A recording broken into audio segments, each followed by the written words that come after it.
ఓం నమ శివాయ. అత్యవసర చికిత్స. కుంభకోణం మఠంలో చంద్రమౌళీశ్వర పూజ పూర్తయిన తర్వాత పరమాచార్య స్వామివారు భక్తులకు దర్శనం ఇస్తున్నారు.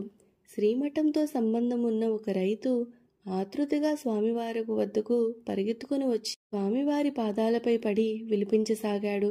నా కుమారుణ్ణి కాపాడండి దేవుడా అని.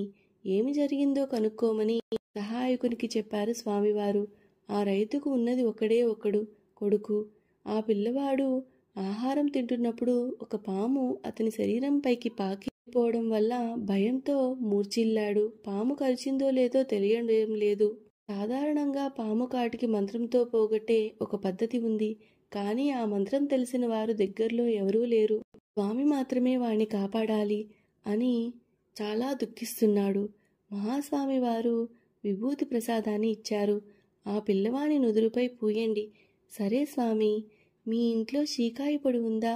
ఉంది స్వామి అని తలూపాడు. పిల్లవాని పెదాలు వేరు చేసి కొద్దిగా షీకాయ పొడి వేసి చిన్నగా రుద్దండి. చేదుగా ఉందని పిల్లవాడు ఉమ్మివేస్తే పాము కరవలేదని అర్థం. తీయగా ఉన్నదిని లోపలి తీసుకుంటే పాము కరిచిందని అర్థం.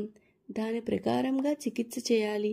వెళ్ళి పిల్లవాడికి షీకాయ పొడి ఇవ్వు. ఆ రైతు పరుగున ఇంటికి వెళ్ళి స్వామివారు చెప్పినట్లుగా చేశాడు. షీకాయ పొడిని నోట్లో వేయగానే చేదు చేదు అని ఉమ్మివేశాడు. పాము కరవలేదని ఆ రైతు చాలా సంతోషపడ్డాడు.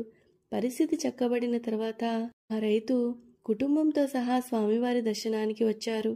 ఆ రైతు భార్యతో స్వామివారు ప్రతిరోజు ఇంటిలో నువ్వుల నూనె దీపాన్ని వెలిగించు అని చెప్పారు. స్వస్తి.